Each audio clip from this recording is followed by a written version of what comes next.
Red Bull has moved quickly to fill the void left by Daniel Ricciardo's shock decision to sign for Renault in 2019. It's Toro Rosso driver Pierre Gasly who's been given the call, and Gasly says that when he got the news earlier this week, he was running around celebrating in his underwear on holiday with his friends. Autosport Formula 1 journalist Scott Mitchell is here with me. Now Scott, why was Gasly the man that Red Bull turned to in what effectively became its hour of need? Well, the whole point of the Toro Rosso team in Formula 1 is to give Red Bull this opportunity to hand its protégés a chance to shine in Formula 1. And yeah, Gasly's not spent much time in Toro Rosso. It's less than a year since he first got the call up in last year's Malaysian Grand Prix. But he's done a very good job there. You think he's got another full season rookie alongside him in Brendan Hartley. But Hartley was hired as that experienced, safe pair of hands, all that LMP1 experience and success with Porsche. But it's Gasly who's come in and done the job. I think if you take the season's average, he tends to start 2 places ahead of Hartley on the grid and finish 3 places ahead of him in the race.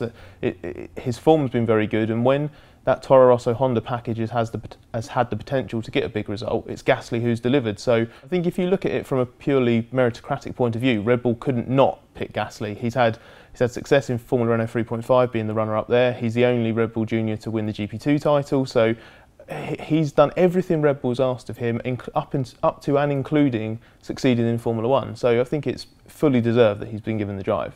Now, until this year, Carlos Sainz Jr was considered the next man in the queue for a Red Bull drive. Why has he ended up being overlooked for Gasly? I think Sainz has sort of struggled a little bit against Nico Hülkenberg at Renault, so his stock's diminished. I think moving out of that Red Bull fold has sort of pushed him down compared to Gasly, because obviously when you're not in that junior team, you don't have that immediate opportunity to step up.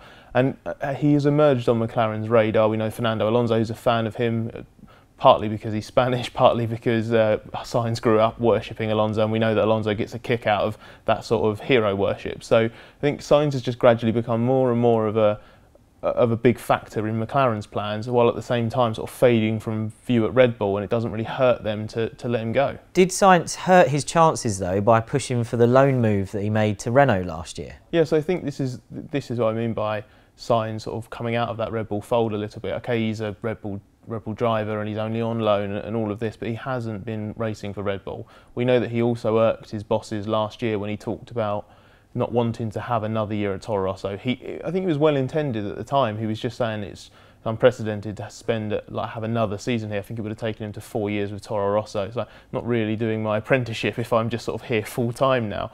And he didn't burn bridges, but I think he did irritate a few people, and that sort of stuff does count against you, especially when you have someone like Gasly waiting in the wings, doing everything right, being really patient, and then delivering when they get the chance. Gasly is going to be pitched up against Max Verstappen next year, Red Bull's force of nature, you perhaps could say.